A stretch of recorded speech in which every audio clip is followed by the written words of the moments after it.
Hello and welcome to this FPL Gameweek 15 team selection video with me, Holly Shand. In today's video I'll be looking at the top transfers in, updating my watch list, including a couple of Toney replacements, as well as looking at the midweek fixtures and the latest injury update on Erling Haaland. I'll also be revealing my transfer, which I've already made for game week 15, as well as my captaincy plans. Let's try and aim to get 500 likes on this video. All of your support is really appreciated. Let's get into it. Now, I felt like my game week 14 hadn't gone too bad, but 58 points was one below the average, which had left me on a red arrow. It's my second consecutive red arrow. I really need two really good game weeks before the World Cup break, because no one wants to be going into a 6-week break on a red arrow. Full marks for the defence though. Double Newcastle United defence delivered, as did my transfer in Toney. That transfer worked out really nicely. We had Salah auto sub vice captain for Haaland, who missed out in game week 14 through injury. I had Andreas coming off my bench with 3 points, and Trossard delivered as well against his former manager Graham Potter. Toney though picked up his 5th yellow card of the season and is now suspended for game week 15. A couple of options on the watch list. One who's already made his way into my squad. Keep watching to find out. Now, we've got 7 sides in action in Europe this midweek, so the advice as always is if you can hold off on your transfers until after Friday's press conferences, then it will leave you more flexible. But obviously if you've only got the exact funds to make the move like I did, then you need to obviously go for that. I'm recording this video on Monday morning, so obviously lots to consider. We also need an update on the fitness of Erling Haaland. But things to note here: Spurs are the team in the Champions League that have got the most to play for. Liverpool basically wrapped up second in their group. Man City and Chelsea look secure of top spot. Spurs could be first. They could miss out altogether, so that's going to be a crucial game for them. And then in the Europa League, Arsenal and Manchester United are still battling it out for first or second in their groups, but they are expected to progress to the next round, and West Ham look to have top spots sewn up. Now, the first name on my watch list then, and a very good replacement for Toney, is Newcastle United's Callum Wilson. Underlying numbers were obviously very good in game week 14. He took away 4 attacking returns in that game, 2 goals, 2 assists. He was also topped for headed goal attempts with 3, big chances with 3, and expected goals 1.69. And all of those Opta stats are available on Fantasy Football Hub. Click the link in the description to get 30% off your membership. Now, there's lots of routes to points for Wilson, which is the thing that's key. He's on penalties. He got 2 assists in game week 14 as well. And over the last 6 game weeks, he's delivered 4 goals and 3 assists. Now, another striker on the watch list, perhaps controversially, is Fulham's Alexander Mitrovic. I think the reason managers are overlooking him for the final 2 game weeks before the World Cup break is the fixtures. He faces both Manchester clubs. However, it's his consistency that makes him fixture proof. He had 10 shots against Everton, 8 inside the box. He was top across both of those metrics. We know that he's on penalties, and if you look at his underlying numbers over the last 4 game weeks, he's top for shots with 25, top for big chances with 4, and headed goal attempts with 9. He scored 3 goals in his last 4 games. I don't think the difficulty of the opposition is going to prevent him from scoring, given his current form.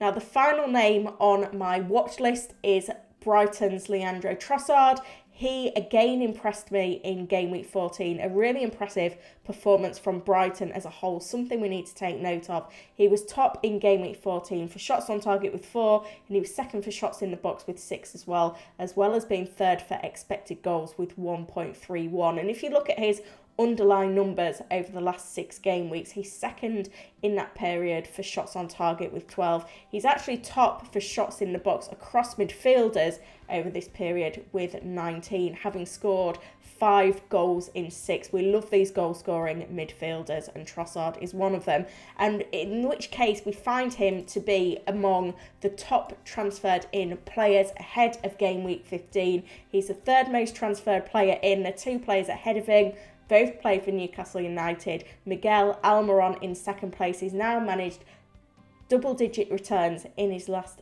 3 fixtures, and top of the list is Callum Wilson. A lot of traffic is now going from Toney to Callum Wilson because of that suspension. Obviously, Toney plays Man City as well in game week 16. Newcastle have got a pair of attractive fixtures against Wolves away and Chelsea at home. So when it comes to my transfer in, I've made exactly the same move. I had one free transfer. I could potentially make more transfers, but right now Callum Wilson came into my squad on Saturday evening to replace Toney, beat the price rise on Wilson, who's now up to 7.4 million. I don't like making early transfers, but it had to be done on this occasion. If I'd have left it longer, I'd have been priced out. I know that Callum Wilson isn't involved in any midweek fixtures this week, so that was quite crucial to the planning, but I am open to making further transfers in my squad, and a lot hinges on the availability of Erling Haaland. Now, we did get some news from Pep Guardiola after Manchester City's game at the weekend, and the thing that makes this so crucial is that Haaland is by far and away the best captain pick for game week 15 against Fulham at home. But Pep did say that he wouldn't risk him in the UCL. There's no point. Manchester City are top in the group. There's no point in playing him. We do know that he's got ligament damage. The question is, with 4 games in all competitions to go before the World Cup break, we know Haaland isn't going to the World Cup. Does Pep risk him? Because we've got a nice fixture this weekend for Manchester City at home to Fulham. Then it's Brentford in game week 16. He's talked about maybe using him against Chelsea in the Carabao Cup, which comes next midweek. Now, we could potentially get late news of Haaland's availability for game week 15, like we did in game week 14, because Manchester City play in the 3 o'clock kickoff on Saturday. There is no early fixture at lunchtime, so the deadline is at 1:30. We could get news that Haaland is in the squad, which will obviously affect our captaincy decisions, even if Pep Guardiola is vague in his press conference on Friday. So it's an evolving situation that we need to keep an eye on, but of course, if there's any chance that Haaland's going to be available for either of the final 2 Premier League fixtures, including captaincy against Fulham at home, we're likely going to go for it. And it's another week where we need a good first substitute and a good vice-captain pick. When it comes to my team selection, then the team kind of picks itself, and provided that there's a chance that Haaland's available, he's going to be going nowhere. I guess the weak spot in my squad right now is Wilf Zaha,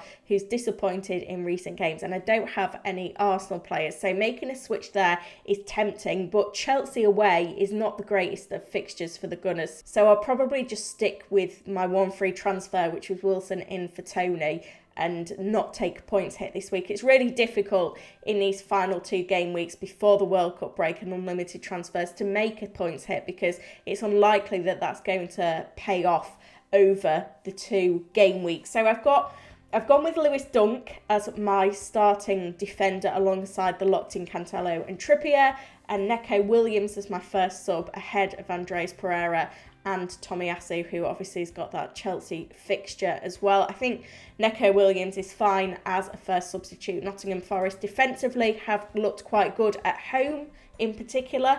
2 clean sheets in the last 3. I know they didn't deliver against Arsenal, but you know, we've got to hope, and he has got some attacking threat.